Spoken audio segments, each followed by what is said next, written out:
வணக்கம். நாலடியார் பாடல் எண் 302. இழித்தக்க செய்து ஒருவன் ஆர உணலின். அந்த ஒருவன் இருக்குல்ல, அதுதான் எழுவாய். ஒருவன் அதை கொண்டு முன்னாடி வச்சு ஒருவன் இழித்தக்க செய்து ஆர உணலின்.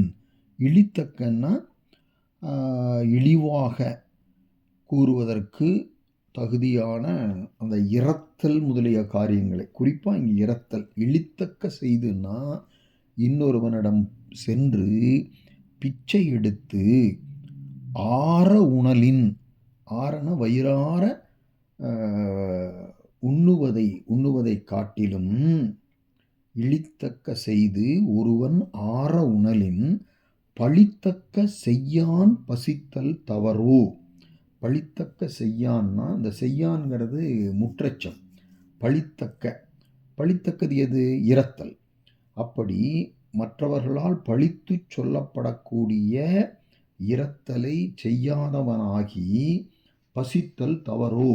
பசித்திருப்பது தவறா? பசியோடு இருக்கலாம், அது தவறோ என்றால் தவறு இல்லை என்று பொருள். அடுத்தது பாருங்க, 3வது அடி. விழித்து இமைக்கும் மாத்திரை அன்றோ ஒருவன் அழித்து பிறக்கும் பிறப்பு.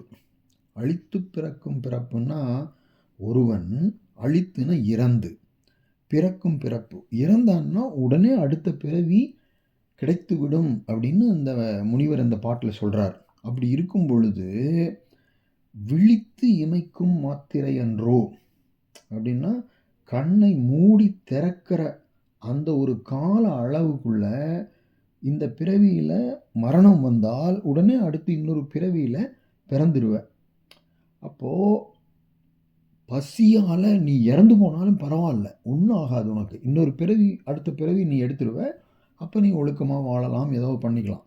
அதுக்காக வேண்டி இந்த பிறவியில் உயிர் வாழ வேண்டுமே என்பதற்காக இழித்தக்க செய்து ஒருவன் ஆற உணல். மிகவும் கொடுமையான செயல். அப்படி இறந்து உயிர் வாழாதே என்று இந்த பாடலில் மிக தெளிவாக சொல்லப்படுகிறது. அப்படி உணவு கிடைக்கவில்லை என்றால் பசியோடு வருந்தி இறந்து போனாலும் பரவாயில்லை. ஒரு கணப்பொழுதில் இறந்து போன நீ மீண்டும் மறுபிறவி எடுப்பாய். விழித்து இமைக்கும் மாத்திரை அன்றோ ஒருவன் அழித்து பிறக்கும் பிறப்பு. அந்த அன்றோங்கிறது அசை.